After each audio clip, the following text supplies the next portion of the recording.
오늘은 요한계시록 11장 말씀 보려고 합니다.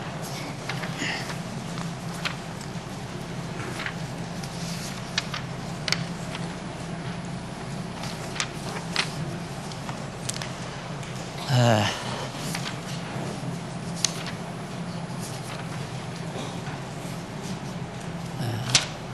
11장 한쪽 가로 2번, 교재는 9721페이지입니다. 한쪽 가로 2번, 증인의 죽음과 그 결과.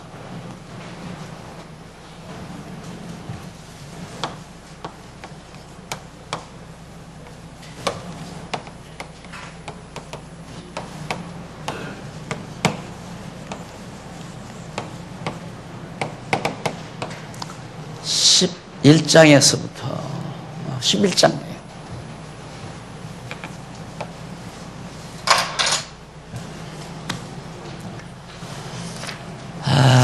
우리가 지난 시간에 10장을 상고했는데요. 그 남은 진노, 그러니까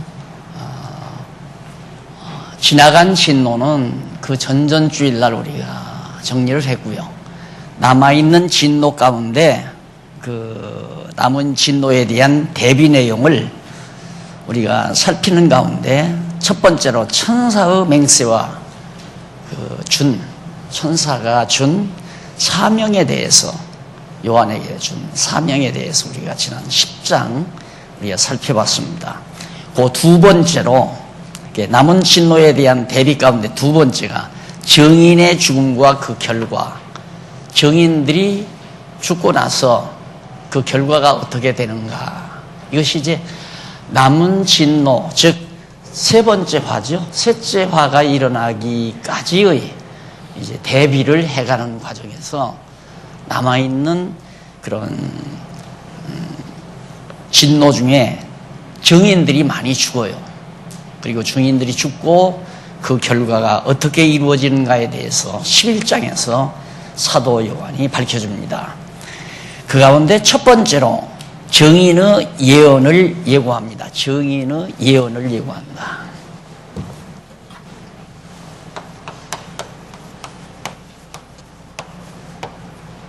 증인의 예언.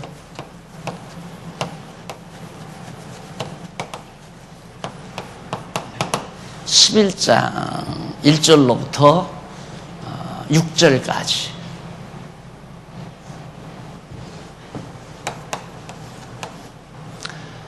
요한계시록 11장 1절로 6절은 앞으로 그리스도의 증인들이 예언을 하는데, 이 예언은 물론 어떤 예언이냐면 셋째 화에 대한 예언이겠죠. 셋째 화가 일어난다는 그 예언.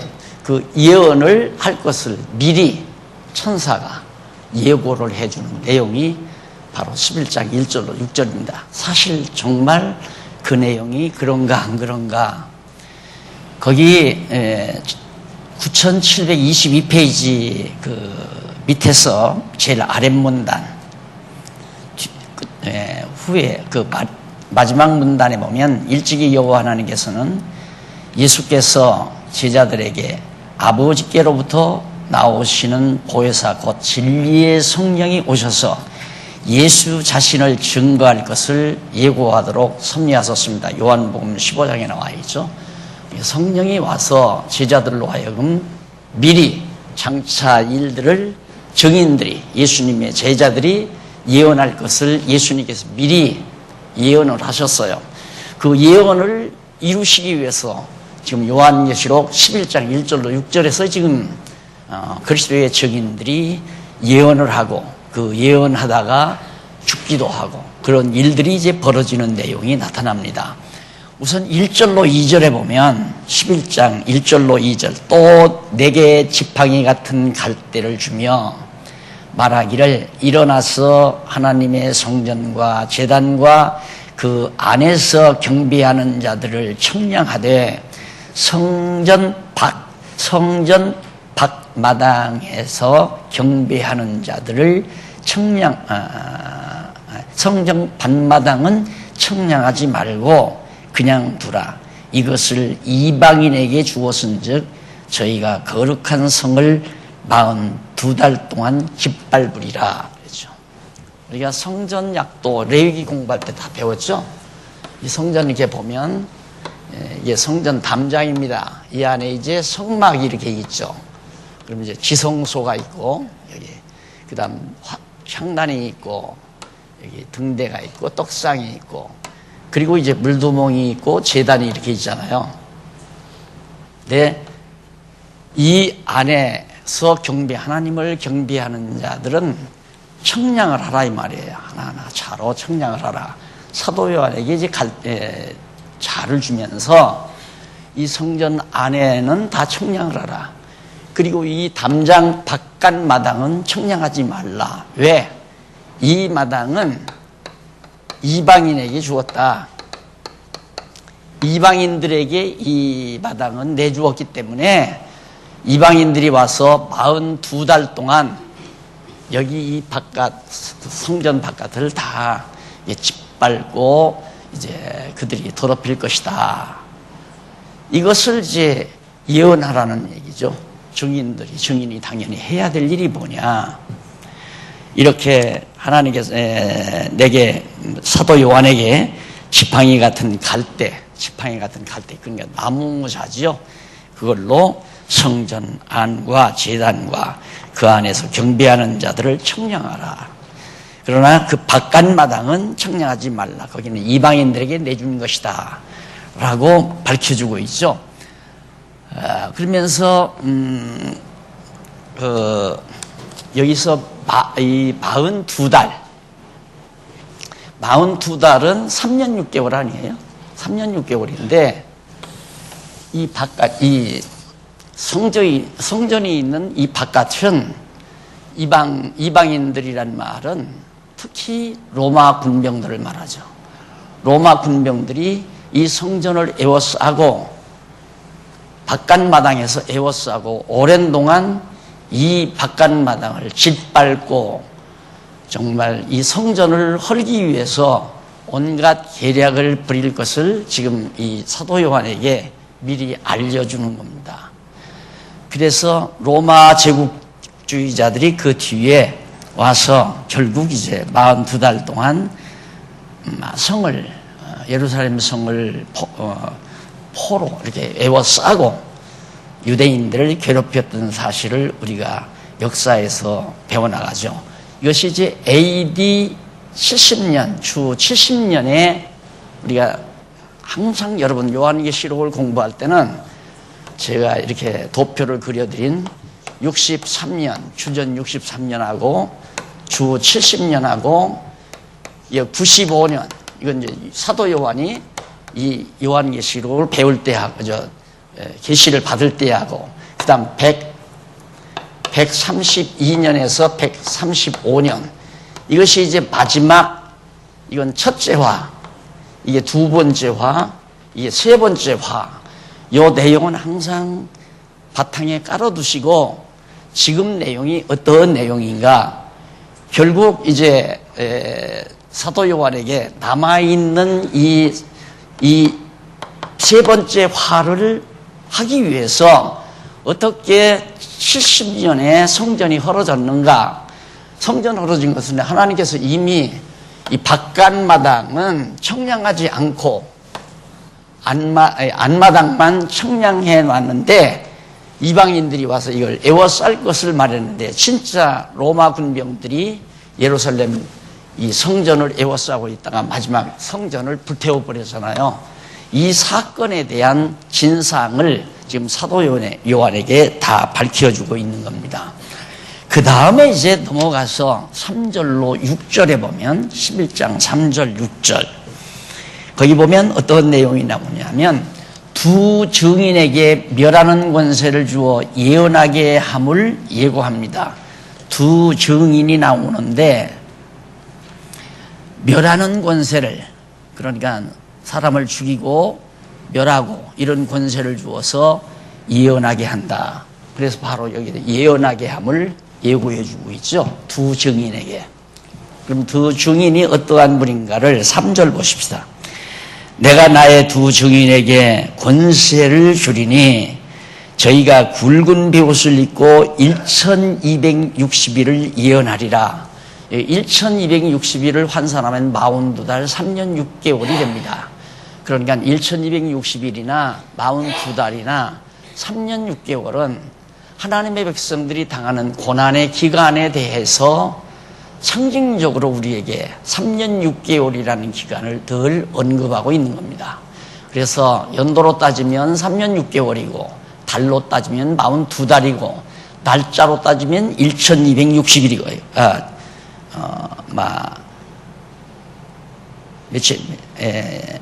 죄송합니다. 1260일 그러니까 1260일 죄송합니다. 1260일을 예언하리라 라고 나오는 내용입니다. 이는 왜냐하면 왜 예언하는가? 이는 이 땅의 주 앞에 섰는 두 감람나무와 두 촛대니 만일 누구든지 저희를 해하고자 한즉 저희 입에서 불이 나와서 그 원수를 소멸하리니 누구든지 해하리 하면 반드시 이와 같이 죽임을 당하리라. 5절까지 나오죠. 5절까지 나오는데 6절까지 마저 있고 저희가 권세를 가지고 하늘을 닫아 그 예언을 하는 날 동안 비 오지 않게 하고 또 권세를 가지고 물을 변하여 피가 되게 하고 아무 때든지 원하는 대로 여러 가지 재앙으로 땅을 치리로다. 6절까지 나옵니다. 자, 그럼 여기 두 증인이, 이 증인 가운데 이제 여기서 두 증인이 나오는데 두 증인은 예수님께서 변화산에 나타나셨을 때 양쪽에 증인으로 나타난 자가 있습니다. 그것이 누구냐면 모세와 엘리야예요. 근데 모세는 애굽 땅에서 물을 피가 되게 만들었잖아요. 엘리야는 하늘을 문 닫아서 3년 6개월 동안 비가 오지 않게 하고 여기 그 얘기가 나오죠. 그러니까 실제 모형적으로 구약 시대에는 모세와 엘리야지만은 그것이 신약으로 넘어오면서 제자들이 묻습니다. 바리새인들이 어떻게 엘리야가 먼저 온다고 그랬는데 당신이 먼저 왔습니까? 라고 물으니까 모르는 소리 하지 말아라. 너희가 믿을진데 오리라 한 엘리야는 바로 세례 요한이 오리라 한 엘리야다 이 말이에요. 그 말은 무슨 뜻이냐면 예수님 여기 계신데 세례 요한이 앞서 6개월 먼저 나타나잖아요. 나타나서 예수 그리스도를 증거했어요. 그러면 예수는, 이 세례 요한은 누구냐면 율법과 선지의 대표란 말입니다. 율법과 선지자를 대표한 자가 세례 요한이에요. 그러니까 구약은 율법과 선지로 이루어졌잖아요. 그래서 구약 전체를 마무리해서 세례 요한이 6개월 먼저 나타나가지고 장차 메시아가 온다, 그리스도가 온다라고 세례 요한이 증거했지만 사람은 세례 요한 하나지만은 실상은 율법의 대표인 모세와 선지자의 대표인 엘리야의 대표적 인물이란 말이죠. 그러니까 그 말은 무슨 뜻이냐면 예수를 그리스도로 증거하는 증인은 바로 율법과 선지였고 율법과 선지를 대표해서 세례 요한이 증거했고 예수님 이후에는 예수님의 부활 승천 이후에는 누가 증거했는가? 예수님의 제자 12사람이 성령의 충만함을 받고 예수 그리스도를 증거한 겁니다. 어떻게? 율법과 선지자의 근거에서 두 증인 역할을 12제자들이 감당했다 이 말이에요. 세례 요한은 두 증인 역할을 혼자 감당했지만 예수님 승천한 이후에는 12제자가 두 증인의 역할, 율법과 선지자를 통해서 그리스도가 오신다는 이 확실한 증거를 12제자들이 감당했다 이 말이에요. 그래서 두 증인은 율법의 대표인 모세고 선지자의 대표인 엘리야를 말한다. 그러나 그것이 예수님 오시기 직전에는 세례 요한에게 두 증인의 역할이 주어졌고 예수님 부활 승천 이후에는 12사도들에게 그 두 증인의 역할이 이루어졌는데 그들의 증거를 받은 스데반이나 빌립이나 야고보나 이런 모든 그 당시에 예수를 증거하는 초대교회 성도들이 두 증인의 역할을 감당했다 하는 걸 여러분들이 여기서 꼭 명심해야 합니다. 이걸 모르니까 두감남나무 이래가지고 몇십 년 전에 나 어렸을 때 나타난 게 뭐냐면 청감남나무 많이 들으셨죠? 그게 나처럼 박씨가 청감남나무였대요. 이 죽은 지 오래됐지만. 그래가지고 한국교회가 발칵 한번 뒤집어졌잖아요. 응? 야, 진짜 청감남나무 왔다. 저 사람이 세수한 물만 먹어도 다 모든 병이 나았고, 여기에 온 많은 성도들이 유혹을 당해서 재산 다 탕진하고 한국교회를 멍들게 하고 이런 결과를 가져왔다 이 말이에요. 그러니까 성경을 성경대로 올바로 이해를 해야 되는데 두 증인이 뭐냐 꼭 기억하십시오. 율법의 대표인 모세, 구약시대에는 선지자 대표는 엘리야. 이게 이제 예수님 변화산에 나타났을 때 양천에 나타난 두 증인입니다. 이 증인의 역할을 바로 예수님 모시기 직전엔 세례 요한의 역할을 감당했고, 예수님 부활 승천 이후에는 12 제자와 예수를 그리스도로 믿는 초대교회 모든 성도들이 두 증인의 역할을 감당하게 된 것이다. 그런데 그렇게 저들의 입에서 불이 나와서 이들 모세 물이 피가 되게 만들고 선지자 엘리야가 하늘 문을 닫아서 비 오지 않게 하고 이런 능력을 입혔듯이 예수님께서도 부활 승천하셔서 성령을 보내요. 능력을 입혀 성령이 너희에게 임하시면 너희가 권능을 얻고 유다와 사마리아와 땅 끝까지 이르러 내 증인이 되리라. 정말로 사도들이 나가서 성령의 능력을 입고 감옥문이 열리잖아요.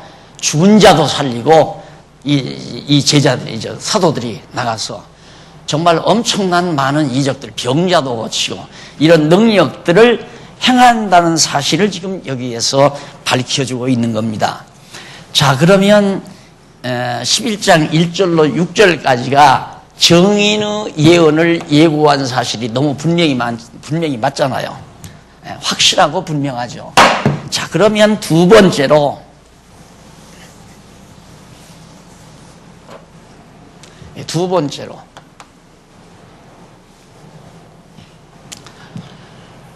정인이 살아나서 승천한다.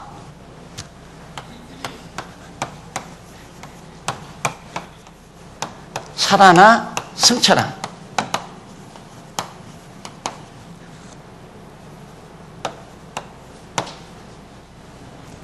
정인들이 복음을 증거하다가 죽임을 당해요. 죽임을 당하는데 살아나가지고 하늘로 승천하는 역사. 이런 일들이, 그게 정인의 죽음과 그 결과가 여기 나오잖아요. 결국은 정인이 죽는데, 이렇게 예언하다가 죽는데 그 결과는 하나님께로 하늘로 승천했다 하는 얘기입니다. 자, 그럼 맞은가 틀린가 저 얘기가, 하늘로 승천했다는 얘기가, 넘어가 보시면 11장 7절로 10절 나오죠. 26페이지 9726페이지 보면 7절로 10절. 무저갱에서 올라온 짐승이 두 증인을 죽일 것을 보여줍니다. 무저갱에서 올라온 두 짐승이 있어요. 두 마리의 짐승이. 한번 읽어보십시다. 7절. 7절 읽어보면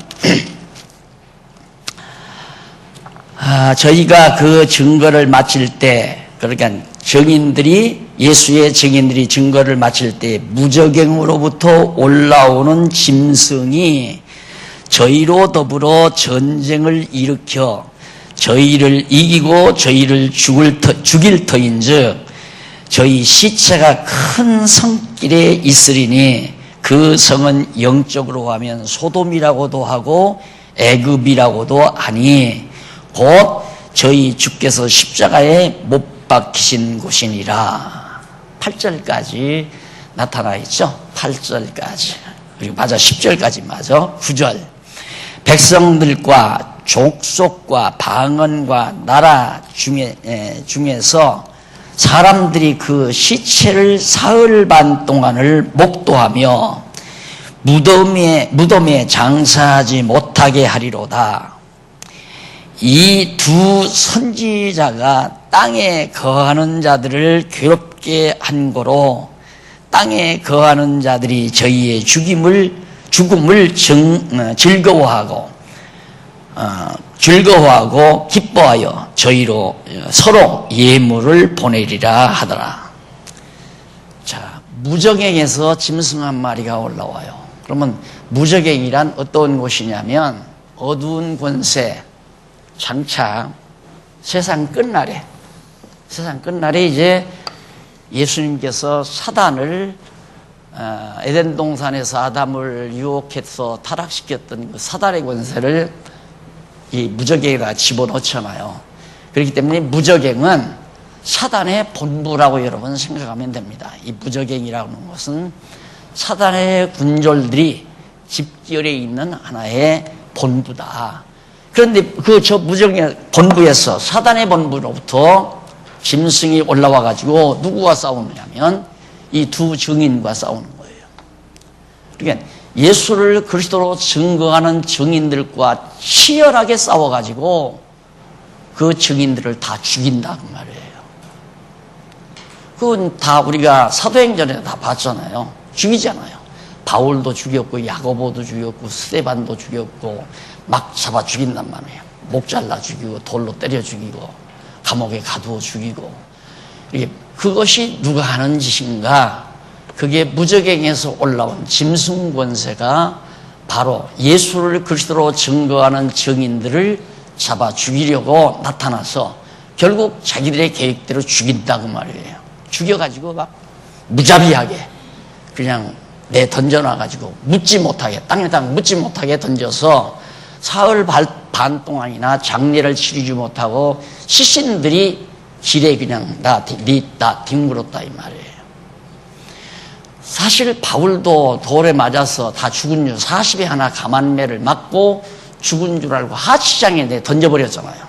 하치장에 던져버려가지고 이제는 하치장에서 개들이 와서 뜯어먹고 날짐승들이 와서 쪼아먹을 줄 알았는데 하나님께서 하치장에 다시 살렸잖아요.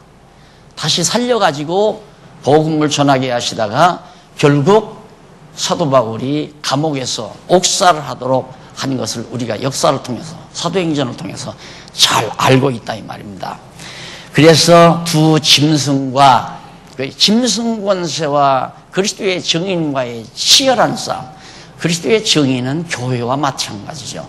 예수를 그리스도로 증거하는 증인들이니까 이 사람들은 바로 하나님의 백성들이란 말입니다. 예수를 그리스도로 증거하는 증인들은 하나님이 주관하고 지키는 자들인데 짐승은 짐승 대 증인. 이 싸움에서 여기가 이기고 증인이 패한다 그 말이에요. 이게 하나님께서 해가시는 일입니다.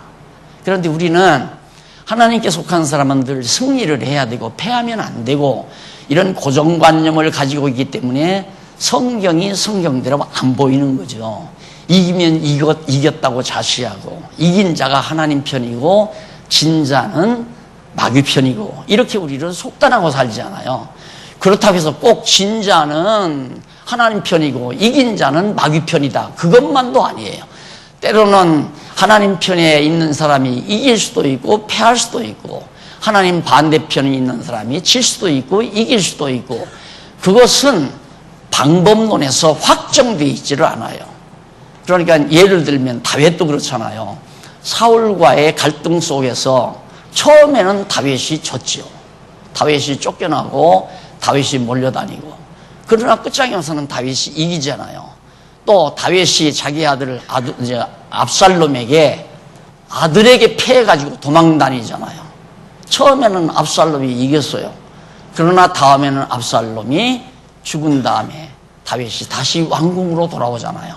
그러니까 하나님께서는 패하게 했다가 이기게도 하시고 이기게 했다가 패하게도 하시고 헐었다가 세우기도 하시고 세웠다가 헐게도 하시고 이런 과정들을 통해서 하나님 여호와가 살아계심을 우리들로 알게끔 해가시는 거란 말입니다.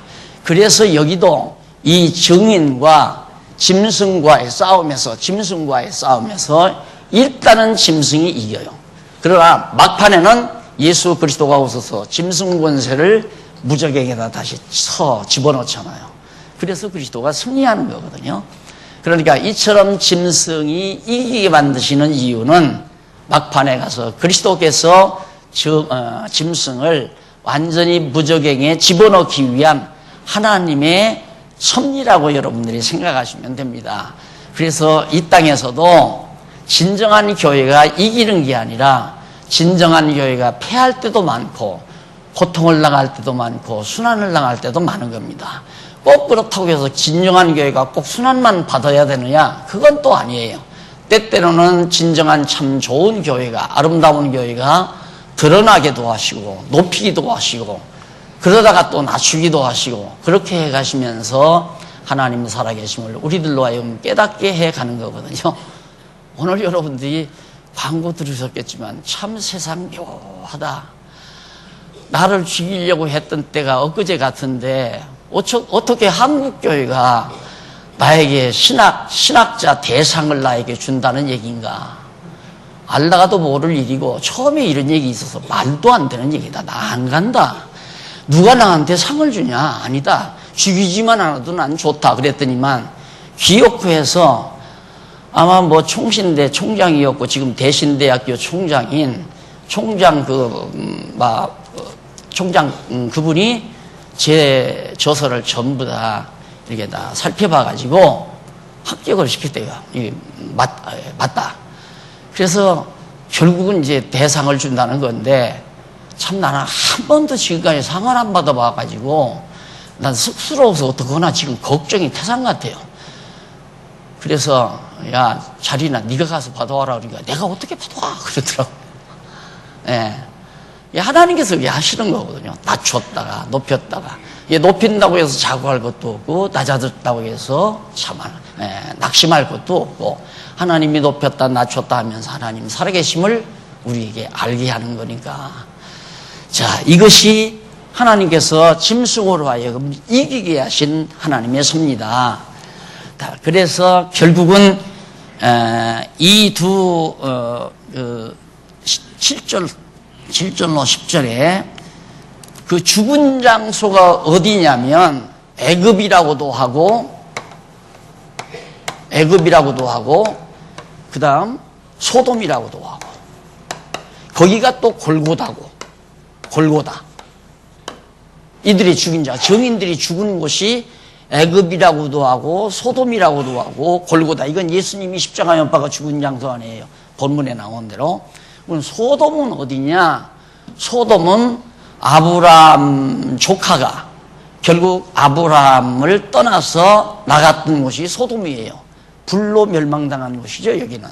애굽은 모세가 바로 애굽에서 이스라엘 백성들을 데리고 놀 때 애굽 군대들이 물로 홍해바다에서 매장되는 곳이에요. 그러니까 물로 망한 곳, 불로 망한 곳. 예수님은 바로 죽었다가 살아나시는 바로 예수님 골고다. 예수님이 죽으신 곳이 애굽이요 소돔이다. 물로 멸망당하고 불로 멸망당하고 예수님은 우리의 죄과를 대신해서 다 당신 전체를 다 십자가에 못 박아 제물로 드렸던 장소이기 때문에 물로도 망하고 불로도 망한 인간의 죄를 대신한 그리스도의 죽음의 장소. 영적으로 가면 이렇다 그 말이에요. 영적으로 가면. 그러니까 무슨 뜻이냐면 짐승 권세가 정인들을 죽인 장소는 전부가 다 하나님을 대적해가지고 사악한 무리들이 정인들을 죽인 장소이기 때문에 애굽이라고도 하고 소돔이라고도 하고 골고다라고도 한다. 골고다는 예수님이 죽으신 곳인가 우리의 죄를 대신해서 죽은 장소 아니에요. 여기도 짐승들이 결국 의로운 하나님의 종들을 죽인 처소로 그렇게 묘사해서 설명한 것이 바로 본문에 나타나 있습니다. 그래서 10절에 보면 마지막 10절에 보면 이 두 선지자가 땅에 거하는 자들을 괴롭게 한 거로 이 두 선지자라고 하는 것은 아까 말했듯이 모세와 엘리야 그렇잖아요. 모세와 엘리야 또 지웠는데요. 모세와 엘리야가 두 선지자인데 그게 바로 세례 요한이었고 그것이 부활 승천한 다음에는 예수 그리스도의 제자들이고 그리스도의 증인들을 말하는 거란 말입니다. 이런 자, 그게 숫자에 얽매이면 안 돼요. 수에 얽매이면. 숫자는 구약시대의 두 증인이죠. 모세와 엘리야. 그러나 예수님 직전에는 세례요한으로 하나로 묶어졌다가 예수님 부활 승천 후에 12제자를 비롯해서 많은 제자들, 많은 증인들. 야고보도, 스데반도 집사로서 증인 역할을 하잖아요. 빌립도 집사지만은 예수 그리스도의 증인 역할을 했다 이 말입니다. 이들이 다 선지자 역할을 한 자들이라 이 말이에요. 그러니까 이런 증인 두 선지자가 땅에 거하는 자들을 괴롭게 했다. 어떻게 해서 괴롭히는가? 땅에 거하는 자들. 자꾸 예수 그리스도를 증거하니까 땅에 거하는 바리새인들이 괴롭고 유대인들이 괴롭고 또 로마 제국주의자들이 괴롭잖아요. 모든 인류가 다 로마 제국 황제에게 다 충성을 맹세하고 다 충성을 해야 되는데 예수를 그리스도로 영접한 자들은 절대 로마 황제에게 안 매인다 이 말이에요. 그리고 바리새인들에게도 유대인들에게도 절대 제사장들에게도 절대 따르지 아니하고 그렇게 괴로울 거 아니에요. 그러니까 정인들이 죽으니까 너무너무 좋아가지고 자기들끼리 좋아서 선물을 교환하는 그런 어처구니 없는 일들이 일어난다. 그런데 이미 과거사로 그건 다 우리가 지금 현재 21세기에 사는 우리로서는 그거 다 과거에 다 이루어진 일 아니에요. 이때도 이루어졌고 이때도 이루어지고 이때도 이루어지고 계속해서 결국 예루살렘 성을 완전히 회파시키는 이유도 기독교인 때문에 그랬고 유대인들 때문에 그랬고 기독교와 유대인은 로마 제국에게 가시였으니까 로마 제국주의자들의 눈에 가시니까 가시를 제거시키기 위해서 기독교를 박해하고 유대인들을 박해하는 유대인들을 다 몰아내버리고 죽이고 살상하고 예루살렘을 회파시키는 그런 로마 제국주의자들의 잔인한 행위 이게 이제 짐승 역할을 톡톡히 하는 거죠. 그러니까 짐승은 뭘로 빨리 대별하느냐면 그리스도를 대적하는 세력은 다 짐승입니다. 전부 짐승이에요. 그렇게 생각을 하시면 쉽게 정리가 될 겁니다. 자, 그 다음 넘어가서 11장 11절로 13절에 보면 3일 반 후 두 증인이 살아서 승천한 후 재난을 보여줍니다. 승천한 후에 재난이 일어난다. 11절 보십시다. 여기 보면 3일 반 후에 하나님께로부터 생기가 저희 속에 들어가매 저희가 발로 일어서니 구경하던 자들이 크게 두려워하더라. 이게 다 죽은 줄 알았는데 하나님의 생기가 다시 들어가는 겁니다. 그런데 여기에서 여러분들이 명심할 일은 이건 부활이 아니에요. 재생이지. 만약에 이때 부활이 된다면 첫 부활 예수 그리스도 이 사람들이 두 번째 부활 그 다음 예수님 오실 때 나타난 게 세 번째 부활 마지막 최후 심판 때 네 번째 부활 부활이 네 차례 일어나야 돼요. 그런데 지금 여기서 일어나는 건 부활이 아니라 육신이 죽었다가 다시 회생하는 거예요. 회생하는 거. 얼마 전 우리 장의사에도 그런 일이 있다고 그래요.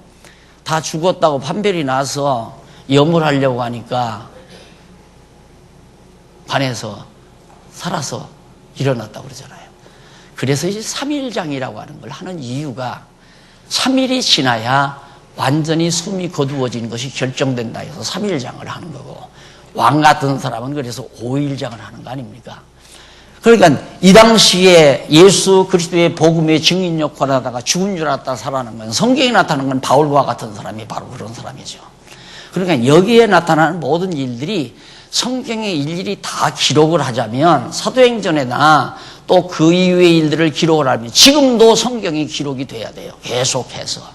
그래서 성경은 그냥 가장 중요하다기보다도 예수가 그리스도라는 사실을 확증할 수 있는 범주 위에서만 딱 기록하는 것이지 지금 예언한 이런 상태대로 되어진 사건들은 역사의 기록이 있으면 찾아낼 수 있지만은 역사가가 이것을 기록을 하려면 찾을 길이 없는 거죠.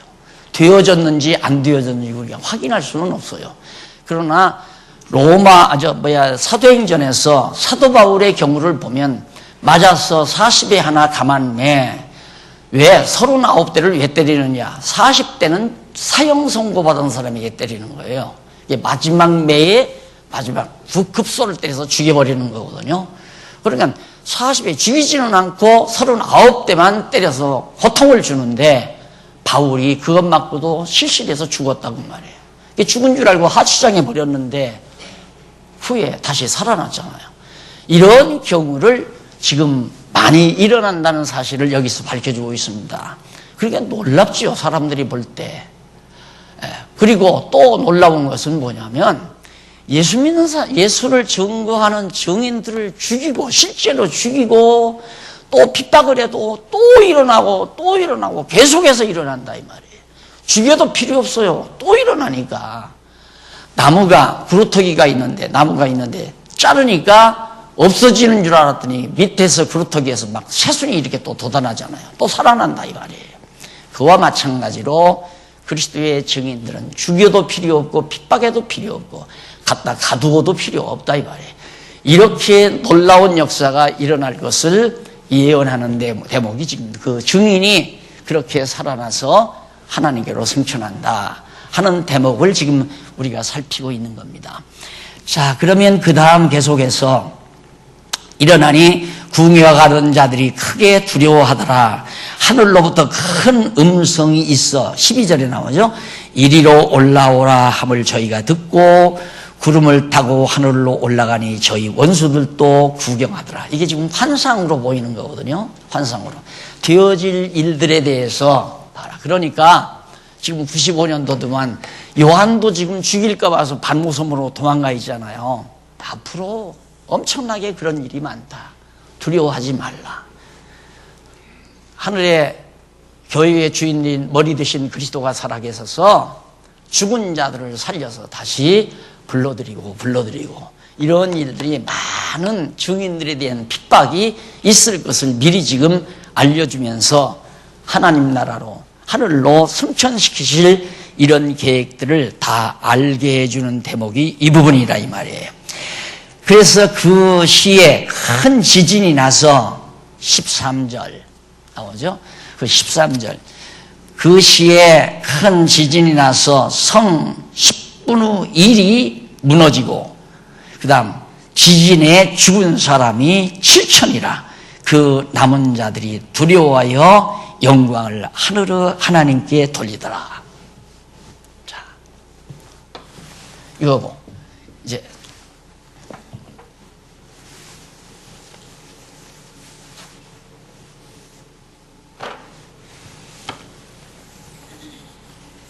예루살렘 성곽이 이렇게 되어 있잖아요. 뭐 문이 있고 북문, 뭐 남문, 샘문 이런 문들이 있고 예루살렘 성전이 예를 들어서 이렇게 있다 이 말입니다.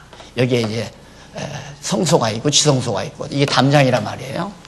근데 이것은 70년에 이건 무너났잖아요. 무너났고 그 다음 이제 이게 무너나는 거예요. 이게 이 성이 무너나는데 어떻게 지진이 일어나가지고 성 3분의 1이 무너지면서 사람 7천 명이 죽는다 그 말이에요. 그걸 미리 지금 95년도에 132년에 일어날 이 2년부터 일어날 일을 사도 요한에게 미리 다 알려주고 있다 이 말이에요. 그러니까 이걸 일일이 로마 군병들이 꽃갱이를 가지고 망치를 가지고 몽둥이를 가지고 가서 성을 다 헐어제키는 것이 아니라 로마 군병들이 이걸 에워싸고 이걸 전부 에워싸고 성을 에워싸고 이걸 완전히 멸망시키려고 할 때 하나님께서 그걸 도와주는 거죠. 헐어버리고. 왜? 엄밀히 따지면 예수님이 십자가에 못 박을 때 이 죄악을 예수님이 아무 죄도 없다고 빌라도가 선언을 했는데도 죽이라 이거예요. 강도는 놓아주고 예수 죽여라. 거기에 대한 죄과는 우리 자손이 다 받겠다. 저 자손이 다 받는 거죠. 그대로 이루어지는 거예요. 그리스도를 십자가에 못 박아 죽인 죄로 인해서 자기네들이 원하는 대로 그 죄과는 우리 자손이 다 받겠다. 지금도 받고 있잖아요. 지금도. 지금 계속되는 거거든요. 이때부터 시작된 환란이 장차 예수님 오실 때까지 계속 유대인들에게 환란이 시작이 되는 겁니다. 왜? 우리 자손에게 돌려라. 그 죄과는 우리 자손이 받을 테니까 무조건 십자가에 못 박아 죽여라. 이런 폐영부도한 인간들이 어디 있어요? 그 죄가 지금 2000년 가까이 지금 지속되고 있잖아요. 앞으로 2000년, 3000년이 지속이 될지 2500년이 지속이 될지 그건 아무도 모르죠. 연, 월, 일, 시라고 하나님께서 밝혀놨기 때문에 그 날짜와 그 시는 아무도 몰라요. 지금도 유대인들이 고난을 받고 있잖아요. 현재도 지금 막 아주 고통 중에 있죠. 수상이 뭐 사표를 내고 지금 내부에서 고통이 일어나가지고 그냥 또 팔레스타인과의 전쟁이 계속되고 편안할 날이 없습니다. 이스라엘 나라라는 게. 독립은 됐지만은. 자, 그렇게 해서 결국 하나님께서 당신의 계획하신 일이 이루어지는데 거기 이제 넘어가가지고 3번에 보면 이쪽 29페이지 9729페이지에 보면 왕권 후 찬양에 대한 응답입니다.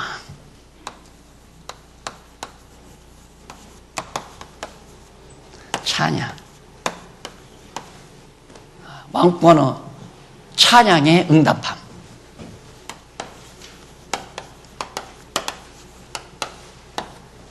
이게 11장 7절로부터 10절까지 11장 11절로부터 그 이하 14절로부터 19절 14절로부터 19절 여기는 13절.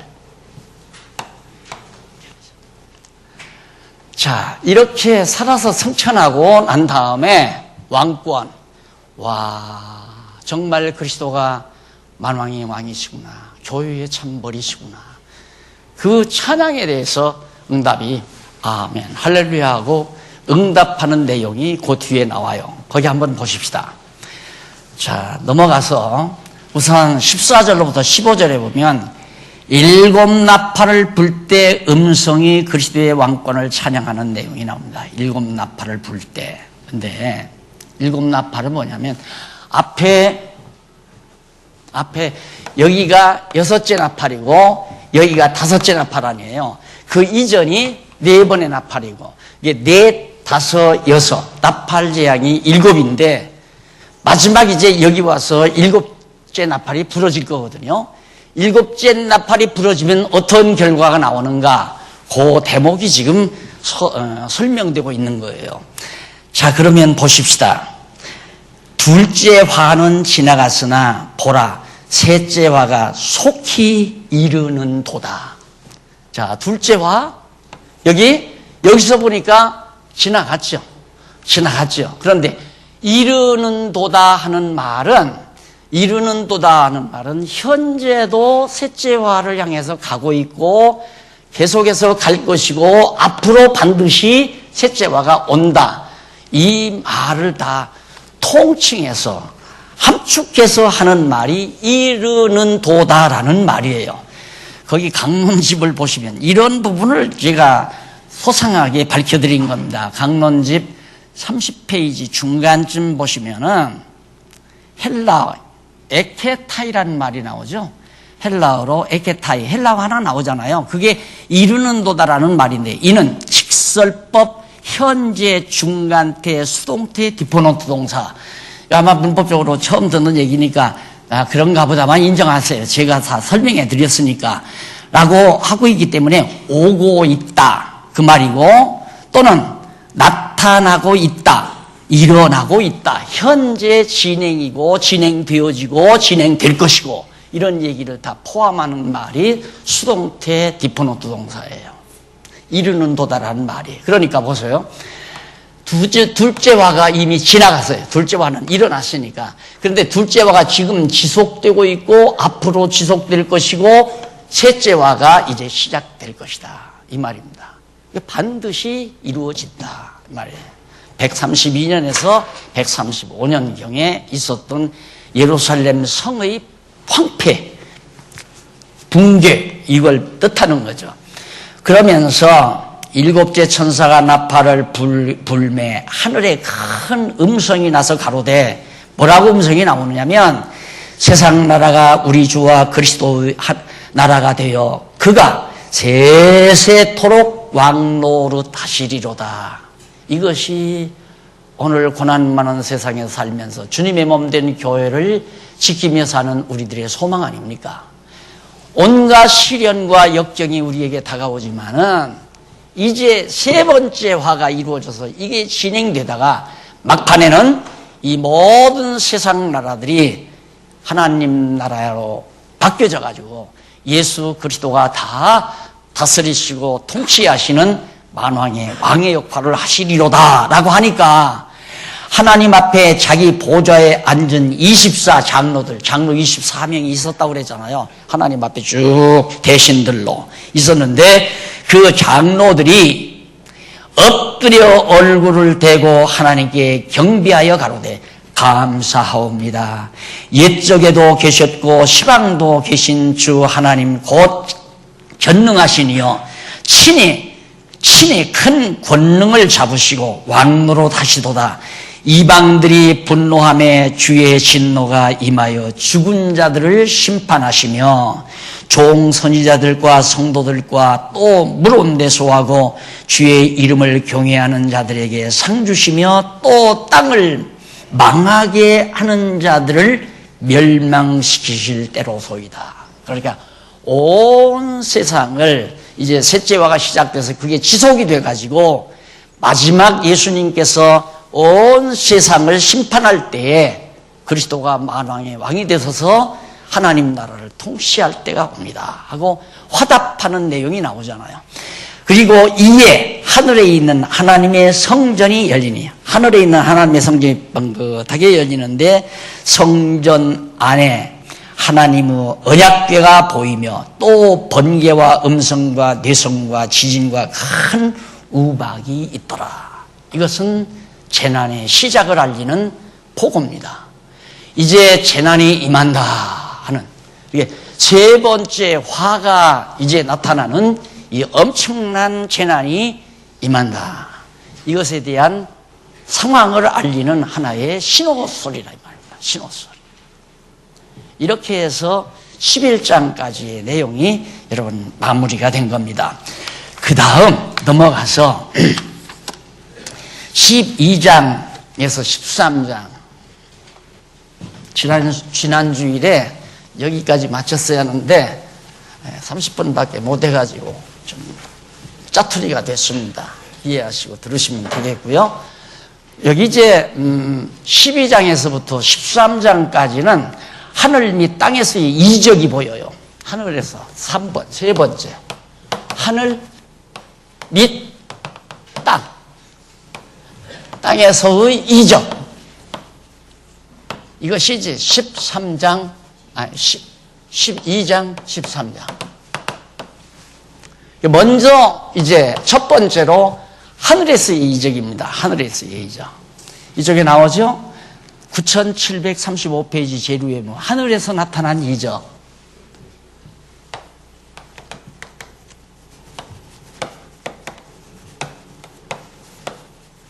이게 이제 12장 1절로 12절까지.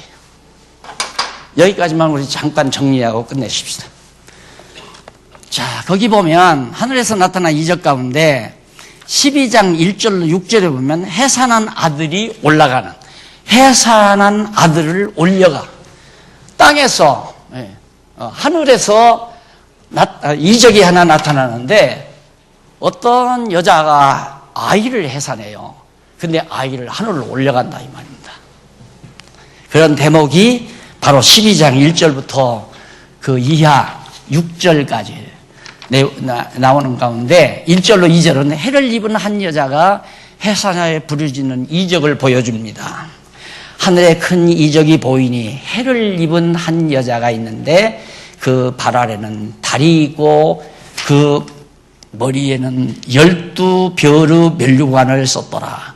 이 여자가 아이를 베어 해산하게 되매 아파서 애써 부르짖더라. 여기서 나타나는 해를 입은 여자는 예를 들면 왕후와 같은 차림이에요. 왕후의 차림. 그런 왕후의 차림이라는 만왕의 왕이신 그리스도의 신부를 뜻하는 거거든요. 그래서 구약에도 보면 이스라엘 백성이 이스라엘 백성이 하나님은 남편이시고 이스라엘 백성은 아내라고 그랬어요. 솔로몬이 마치 자기가 사랑하는 술라미의 그 아름답게 치장했던 결혼식 할 때 아주 아름답게 치장을 했잖아요. 술라미가 그때 그 모습을 연상할 수 있는 대목이란 말입니다. 그러니까 여기 이 여자는 과거 예수님 오시기 전 이스라엘 선민이죠. 택한 백성, 하나님의 백성. 그 다음 예수님 오신 이후에는 바로 누구냐면 교회죠. 교회. 예수님은 신랑이시고 우리 교회는 신부고 맞잖아요. 그런데 이스라엘 백성들이 많은 고난 가운데서 아브라함과 다윗의 자손으로 예수 그리스도가 출생되잖아요. 그러니까 이스라엘 백성 하나님의 신부인 이 해를 입은 여자가 아브라함과 다윗의 혈통을 따라 예수 그리스도를 낳는다 이 말이에요. 물론 낳기를 마리아의 몸에 잉태돼서 낳죠. 그러나 역사적으로 볼 때는 아브라함과 다윗의 혈통을 따라 예수님이 오셨다 이 말입니다. 그런데 짐승이 딱 나타나가지고 아기를 잡아먹으려고 해요. 이 당시가 바로 짐승 권세, 세상의 모든 제국들을 연이어 나타나는 로마 제국의 앞잡이인 헤롯이 예수를 죽이려고 했잖아요. 이런 장면을 지금 환상으로 보여주고 있는 겁니다. 그런 대목이 그 부분에 소개되고 있고요. 자, 이쪽 37페이지에 나오는 얘기 제가 잠깐 말씀드린 내용입니다. 그 다음에 3절로 6절에 보면 붉은 용이 삼키려는 아이와 여자에 관해 이적을 보여줍니다. 3절 보십시다. 3절을 보면 하늘에 또 다른 이적이 보이니 보라 한 큰 붉은 용이 있어 머리가 7이요 뿔이 10이라 그 여러 머리에 7면류관이 있는데 그 꼬리가 하늘 별 3분의 1을 끌어다가 땅에 던지더라. 용이 해산하려는 여자 앞에서 그가 해산하면 그 아이를 삼키고자 하더니 여자가 아들을 낳으니 이는 장차 철장으로 만국을 다스릴 남자라 만왕의 왕이라 이 말이죠. 그 아이를 하나님 앞과 그 보좌 앞으로 가더라. 부활 승천시켰죠. 그 여자가 광야로 도망하며 거기서 1260일 여기도 역시 42달 3년 6개월입니다. 동안 저를 양육하기 위하여 하나님의 예비하신 곳이 있더라. 자, 그러니까 결국 에덴 동산에서 쫓겨난 칠두식각 짐승이죠. 뱀의 권세, 사단의 권세가 그 권세의 후광을 입고 나타나는 게 예수님 당시에 로마 제국이고 로마 제국주의자들의 앞잡이 노릇하는 것이 헤롯 대왕이고 헤롯이 예수를 잡아 죽이려고 기다립니다. 왕이 났다 그러니까 성탄 열고 돌아오는데 왕이 났다 하니까 어디서 났나 알아봐라. 다 예수 죽이려고 정말 어린아이를 다 살해한 사건이 있잖아요. 그런 사건을 지금 사도 요한에게 예수님께서 지금 환상으로 보여주고 있는 부분이 바로 이런 부분입니다. 시간이 좀 많이 지나서 그 다음 7절로부터 그 이하 거기서부터는 이제 다음 시간에 우리 한번 상고하기로 하고 지금까지 공부한 내용을 다시 한번 복습하시고요. 또 앞으로 공부할 부분을 예습을 하고 오시면 훨씬 이해가 빠르시리라고 생각합니다. 저는 어차피 핵심만을 짚어드려야지 일일이 강의하려면 요한계시록 하나 가지고 30시간, 40시간 그렇게 해야 되니까 안 되잖아요. 그렇게는. 그러니까 같이 노력해서 이번에 요한계시록을 완전히 같이 이해하도록 협력해 주시면 대단히 감사하겠습니다. 기도하십시다. 자비하신 아버지 하나님, 살아서 인류 역사를 지배하시는 하나님 아버지여, 우리들 여호와 하나님 의식하고 하루하루 살아갈 수 있게 하시옵소서. 고달프도 소망 중에 살게 하시옵소서. 예수님 이름으로 기도드립니다. 아멘.